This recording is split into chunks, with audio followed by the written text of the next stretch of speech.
Hola, buenas tardes. Mi nombre es Amalia Moncada. Tengo 38 años. Soy de Duitama, Boyacá.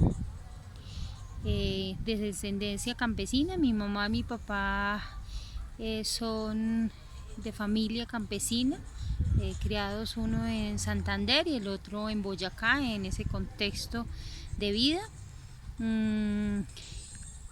He estado muy cerca a los procesos campesinos desde muy pequeña. Primero pues por este vínculo familiar con los campesinos, y segundo porque desde muy joven hago parte de las organizaciones sociales con voluntariado, y desde allí he trabajado especialmente con organizaciones juveniles y organizaciones campesinas. Considero que los factores psicosociales que no se han podido superar para que los campesinos tengan una vida digna y puedan desarrollar su vida integralmente, básicamente son 5.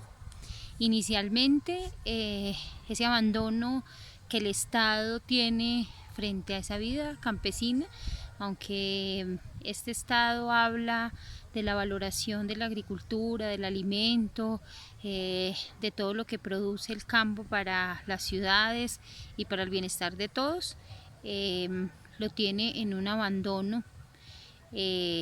No tienen educación, no tienen salud, no tienen garantías para sus trabajos.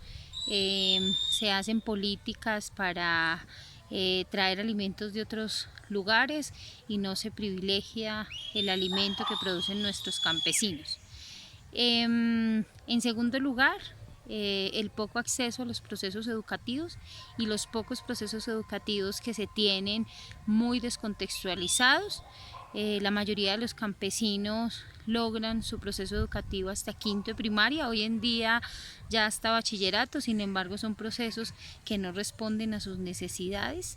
Ningún proceso les ayuda a entender la realidad de su campo, les da herramientas para defenderse desde esa vida rural.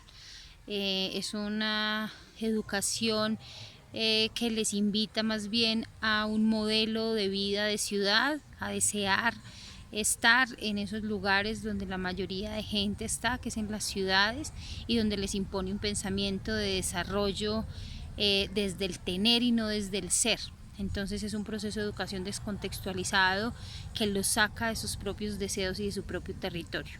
En tercer lugar, el proceso de desarraigo que se da a partir de todas esas manifestaciones que tenemos con los campesinos. Nosotros no les damos un lugar privilegiado.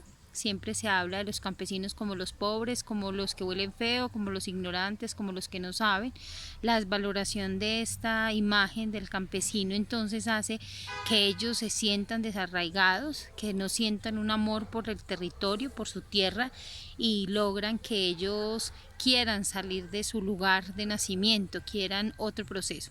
Los más de edad valoran mucho su campo, no quieren salir de ahí porque sienten que no tienen lugar en otro lado, pero sin embargo incentivan a sus hijos a la vida en la ciudad. Por eso hoy los campos están abandonados, por eso hoy los campos están envejeciendo, porque la mayoría de ciudadanos, de personas que están allí, son de mayor edad. Los jóvenes son llevados a las ciudades a generar modelos de vida distintos a los que sus padres fueron.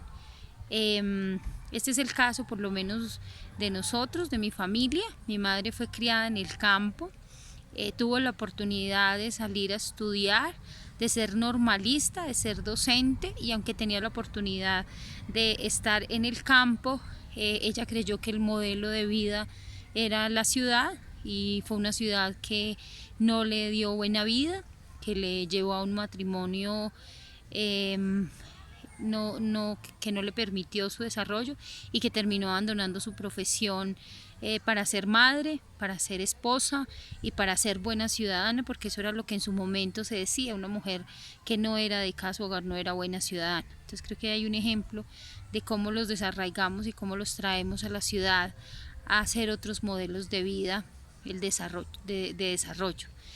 En cuarto lugar está el machismo, ese modelo machista que tiene el campo y que tiene dos consecuencias. Uno, no tener lugar para la mujer. Hoy una joven no tiene posibilidad en el campo porque su posibilidad es la cocina, son los oficios de la cocina.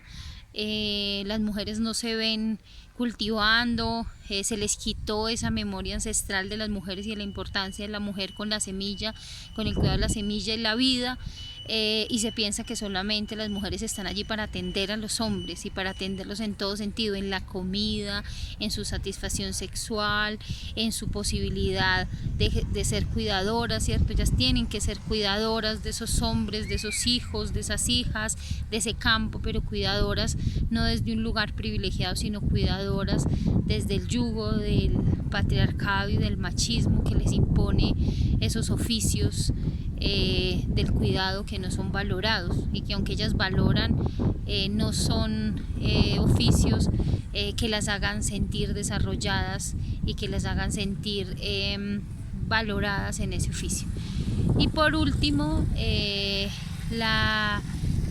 último que me parece que es un patrón, son esas formas culturales, dentro de ellas la religión.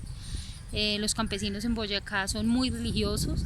Es una iglesia que les cohíbe de pensar, que no les invita a salirse de esos patrones culturales en que se han criado.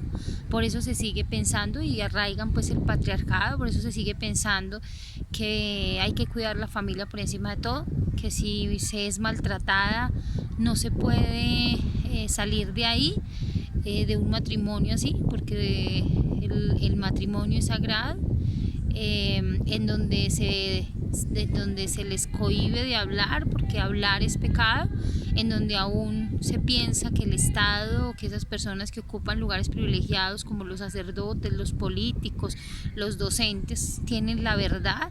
Por eso el campesino no se atreve no se atreve a discutir, no se atreve a desmentir lo que los que ostentan el poder dicen. Creo que esos 5 factores psicosociales son los que más atentan contra esa vida integral, esa vida digna.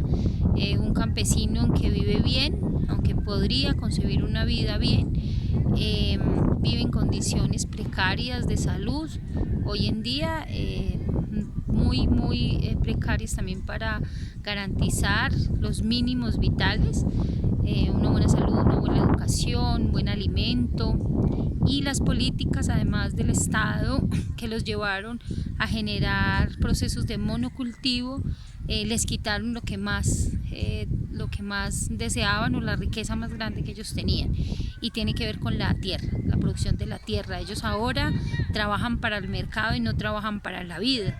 Trabajan para el mercado porque producen mucha papa, mucha cebolla o mucho tomate o bueno, algún producto, y poco cultivan para su alimento. Ya no tenemos huertas que tengan muchos productos, que sean variados y que sostengan la vida familiar, su propia vida o la vida de los vecinos, sino que nos dedicamos en el campo a producir algo en grandes cantidades para poder estar en el mercado, y eso es parte de las políticas del Estado que les hizo llevar su vida al rol del mercado. Esas creo que son lo más importante. Creo que es importante una educación contextualizada, creo que es importante que nos pensemos el campo distinto. Mientras nosotros tengamos el chip y el foco de la ciudad y vayamos al campo a evaluarlo y apoyarlo desde ese chip, pues no podremos. Tenemos que meternos en esa vida campesina, entenderla, comprenderla, para poder aportarle. Nosotros desde la ciudad a veces vamos con esas ideas de desarrollo, con esas ideas nuestras de bien vivir, y bueno, ellos también tienen unas ideas distintas de bien vivir y de buena vida. Ellos tienen, mientras nosotros pensamos en el tener, ellos piensan en el ser, en el estar, ellos valoran la tranquilidad, nosotros valoramos la riqueza. Creo que son distinciones muy grandes que tenemos que entender para poder aportarle al campo.